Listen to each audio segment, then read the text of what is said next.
But I think my audience is generally, I think it's a younger urban demographic is generally my audience because of the way my message is delivered. Hello, mate. Straight London, Slidercuts got trims in abundance. All smiles when I walk in a function. When it comes to styles, he's got dozens fade. High top juice cut shape up. And welcome to Creativity Beyond Books. Anyone come and get a drink. I'm Nate Abetu. Yeah, and it's Slidercuts. I think for me, being at this event has been quite inspiring. There's been a lot of talks, a lot of workshops. Some are doing alright. If your hairline's missing, Slidercuts will fix it. So go in and book an appointment. Being an author is claiming that authority. So today we've got a discussion with a bunch of people who have amazing authority within their field. I was telling them, afro low, fro skin, fade low, fade juice, cut high, top one level, all level, skin, head shape, red, young peeps, old peeps. I'm a barber, started cutting hair when I was very young, about 14 years old. I guess why they probably asked me to come up here is because of something like the brand collaboration. Skin, head shape, red, young peeps, old peeps, shy peeps, bold peeps, his cut. My writing, especially black women, especially dark-skinned black women in terms of enrolled with like softness and power. Cut some are doing alright. If your hairline's missing, Slidercuts will fix it. So part of the reason why I wrote this book, or why I was even doing these talks before I wrote the book, was because I saw a bunch of people around me who weren't reaching their potential. I was telling them, afro low, fro skin, fade low, fade juice, cut high, top one level. And they had all these reasons and excuses as to why they weren't. You maybe were misinformed, or you weren't educated enough to know that actually you could have actually just done this as well. Or maybe you should have gone and seen this person and they would have helped you out. Slidercuts will fix it. So go ahead and book an appointment. And I just realized there was a lack of knowledge in, let's say, the community I was coming from. And I was just like, if I now know that, then it's my responsibility to tell the people. We all work, right? But like, you know, what really keeps us going is like feeling that we're actually like making some sort of difference. I wrote 14 drafts of barbershop protocols. I just kept on rewriting. Each time in the room, we're changing things. The actors and I, we're tweaking lines. And time is this illusion we've created, this barrier to things, but it's fluid, and you have to immerse yourself in this fluidity. Your hairline issue is a minor thing, and no one's... People which are educating us through books, through language, through talking, through school, there's a demographic of people they don't reach. That's my audience, because I've come to a place of middle ground where it's like, okay, I understand what those people are saying, but I still remember being that kid. Oh my days, look at the trim again. Another big topic that's arisen in the last maybe like 5-6 years is all about black business. See the lines all slick and ting. Keep your eyes on the guy with the reason why you got to support small businesses and educating them as to why a small business cannot sell something as cheap as a big business. No qualms, get the trim and done the palaver. Oh my days. They can't buy the volume. And I was going in on this, going in. And I got to a point when I looked up and I realized that everybody, it was a packed barbershop, everybody was quiet and they were just looking at me. Slick and ting. Keep your eyes on the guy with the slider. That was a defining moment that had me saying, actually, I've got something to say. People listen, so I've really got to put this out there. And that's when the talks officially started. Eventually, the book came. Mash up the barber game, we can't settle. What I'd hope for the next generation, like, you know, you always want your children to start in a better position than you started. And I genuinely believe that the next generation have that. Cut some of doing alright.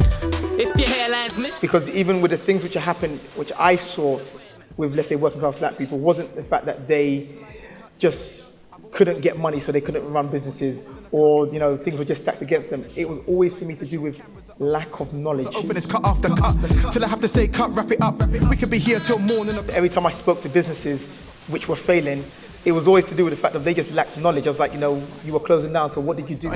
Craving sleep, but I'm dreaming of trims. Juice cut. We went to the bank to get a loan, and they said, no, you go to anyone else. Leave with a grin and slide the cup weaving it in. This mindset was like, they don't want us to succeed, so it's not going to work out. Trying to cause any harm, but we could go clippers for clippers, calm. And it's Slidercuts.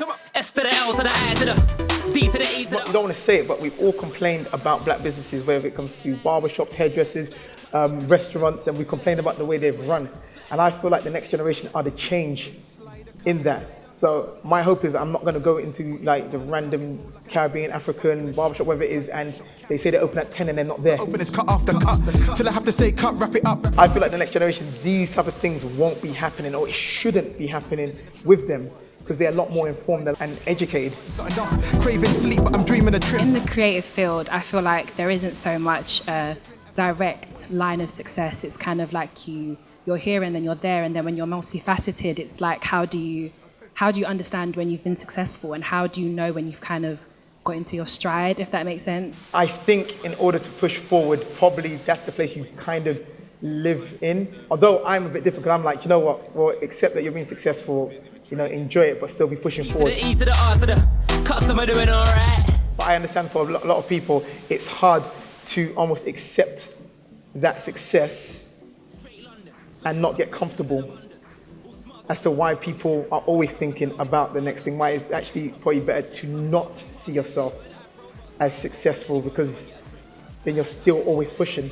Yeah, and it's Slidercuts. S to the L to the I to the. How do you gauge when your creativity is paying the bills and when it's not? And how do you balance out making sure that it does? Or when you should stop? I think a lot of us have a moment where we're like, oh, should I stop doing it? Should I just go and get a 9 to 5? Depends on your life. I know some people say always push, but I'm like, you need to look at your own situation. If you've got children and they're not eating and you're talking about, but I'm still pushing for the thing which I'm dreaming about, then I'm going to be the person that says to you, you know, grow up and look after the children. E to the R to the cut, some are doing alright. If your hairline's missing. So I think it's about your priority. I think you've really got to look at your priorities in life. If you're someone who's got no dependencies and for some reason you're in a situation where you're not even paying for your living, then it's like, keep pushing. But if you've got priorities which you are not looking after anymore because you are chasing your dream, then you've become selfish. Shake red, young peeps, old peeps, shy peeps, bold peeps, his cut, her cut. And it's Slidercuts. The question is, we live in turbulent times where we're constantly told to speak our truth, like say what you want to say, speak like where you come from, but within the same breath, we can't be insensitive. How do we strike the balance between speaking our truth and being sensitive to different marginalized groups and different walks of life? Just ask people, why are you saying what you're saying? It's a very simple thing. And even with me, if I'm going to say something, it's just about why. And if it's for the purpose of, let's say, having a conversation, then you might be offended, but I'm trying to have a conversation with you. You might not like my views, but we're having a conversation. If it's for the purpose, I just want to put a statement out there just because I just want to offend people, which at the heart of some things people want to say is, that's what it is. Because I just want to offend people. That's why you just got to ask yourself, why am I saying what I'm saying? What are your thoughts on the relationship between the creative, what they have to say and create through their work, and the social and political landscape? Do they have a responsibility towards that, or? It must have been like Angela Davis or someone who said that, like, you really can't separate art. Art is inherently political. Whatever you do, your art is going to say something about the current climate. I personally think it's a duty to basically record the experience of marginalized voices, and I think like in all our different ways, whether it's play, whether it's through anthology finding stories, which are writing them, or even what you do as well, which I think is even closer to, which is like the physical body. Like you tell us, you help us tell our stories through that.